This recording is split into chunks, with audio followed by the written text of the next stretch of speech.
하늘의 문을 여소서 이곳을 주목하소서.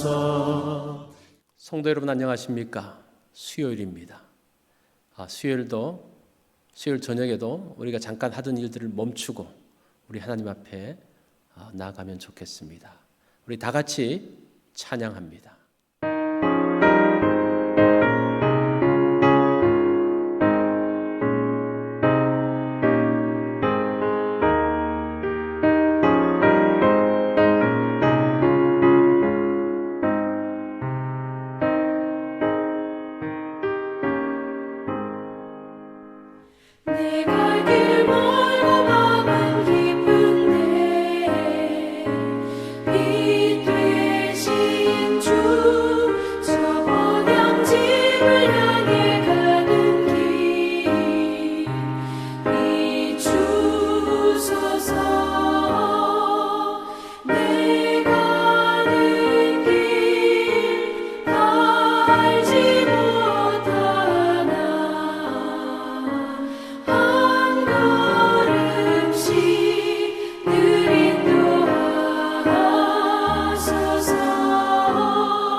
오늘 본문의 말씀은 역대하 5장 7절로 14절의 말씀입니다. 우리 말씀 한 절씩 교독합니다.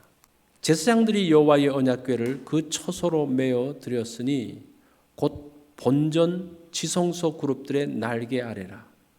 그룹들이 궤 처소 위에서 날개를 펴서 궤와 그 채를 덮었는데 그 채가 길어서 궤에서 나오므로 그 끝이 본전 앞에서 보이나 밖에서는 보이지 아니하며 그 궤가 오늘까지 그곳에 있으며 궤 안에는 두 돌판 외에 아무것도 없으니 이것은 이스라엘 자손이 애굽에서 나온 후 여호와께서 그들과 언약을 세우실 때에 모세가 호렙에서 그 안에 넣은 것이더라. 이때에는 제사장들이 그 반열대로 하지 아니하고 스스로 정결하게 하고 성소에 있다가 나오매 노래하는 레위 사람 아삽과 헤만과 여도둔과 그의 아들들과 형제들이 다 세마포를 입고 제단 동쪽에 서서 재금과 비파와 수금을 잡고 또 나팔 부는 제사장 120명이 함께 서 있다가 나팔 부는 자와 노래하는 자들이 일제히 소리를 내어 여호와를 찬송하며 감사하는데 나팔 불고 재금 치고 모든 악기를 울리며 소리를 높여 여호와를 찬송하여 이르되 선하시도다 그의 자비하심이 영원히 있도다 하며 그때에 여호와의 전에 구름이 가득한지라. 제사장들이 그 구름으로 말미암아 능히 서서 섬기지 못하였으니 이는 여호와의 영광이 하나님의 전에 가득함이었더라. 아멘. 오늘 본문의 제목은 임재의 구름입니다. 임재는 함께 하심이죠. 하나님의 임재는 영광이고 축복입니다. 그래서 하나님의 임재 속에 거하기를 원하죠. 14절을 보면 제사장들이 그 구름으로 말미암아 능히 서서 섬기지 못하였으니 이는 여호와의 영광이 하나님의 전에 가득함이었더라고 합니다. 자, 솔로몬 성전 공사가 7년 만에 마무리되었습니다. 온 이스라엘이 마음을 모아서 지은 것입니다. 솔로몬은 최고의 것으로 하나님께 봉헌했습니다. 이제 봉헌 예배를 드리려고 합니다. 7째 달 절기에 봉헌식을 행합니다. 이 7째 달 절기라는 것은 초막절 절기를 이야기합니다. 모세는 초막절 절기에 율법을 낭독하라고 신명기 31장 9절부터 13절에서 말씀하고 있죠. 이 초막절을 고리로 성전과 말씀이 연결되는 것을 봅니다. 하나님의 집은 하나님의 말씀으로 가득해야 합니다. 성전을 봉헌하는 날 왕을 비롯한 많은 사람들이 모였습니다. 봉사반열에 속하지 않는 제사장들도 스스로 정결케 하고 성전 봉헌에 참여하기 위해서 모였습니다. 복된 자리에 함께 참여하고 싶은 마음들이었습니다. 다 마음을 하나로 모아서 그들이 모였습니다. 노래하는 레위인들도 함께 했죠. 각자 악기를 가지고 모였습니다. 노래하는 레위인들이 또 음성으로 노래하죠. 이와 함께 이들이 다 함께 하모니를 만들면서 하나님을 찬양하고 있습니다. 자, 이렇게 봉헌하는 일들이 있을 때에 아까 읽은 14절 말씀을 다시 보면 제사장들이 구름으로 말미암아 능히 서서 섬기지 못하였다. 이는 하나님의 영광이 그 가운데 가득했기 때문이라고 합니다. 이것이 임재의 모습입니다. 여호와의 언약궤가 지성소에 들어갈 때 하나님의 영광으로 그 성전이 가득했습니다. 영광의 구름으로 인해서 제사장들이 서 있지를 못했다고 합니다. 하나님의 임재는 영광으로 두려움으로 다가왔습니다. 하나님의 임재는 성전의 화려함 때문이 아니라 하나님을 섬기기 위해서 함께하는 마음 속에 임하는 것을 보게 됩니다.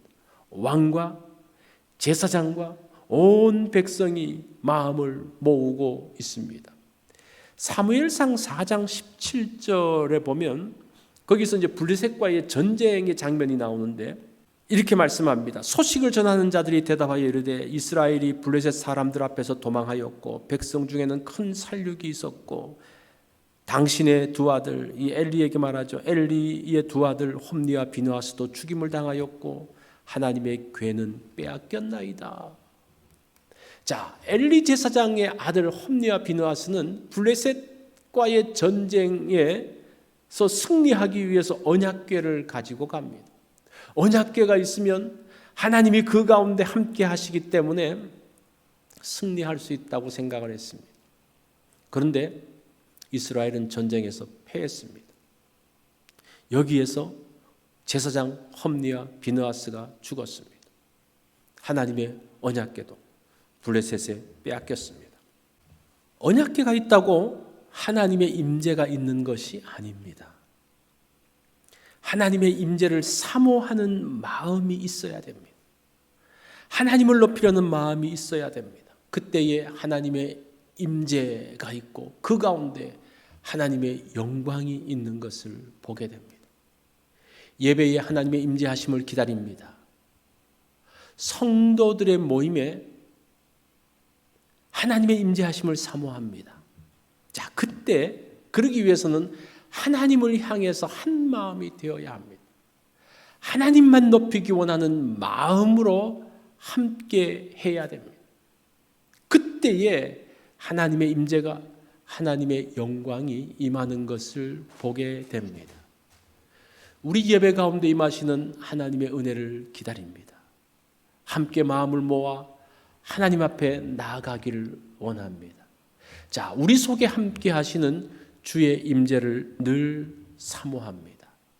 자, 오늘은 하나님의 임재에 대한 것을 한번 깊이 묵상하는 날이 되면 좋겠습니다. 그 임재하심의 영광을 여러분들이 누리면 좋겠습니다.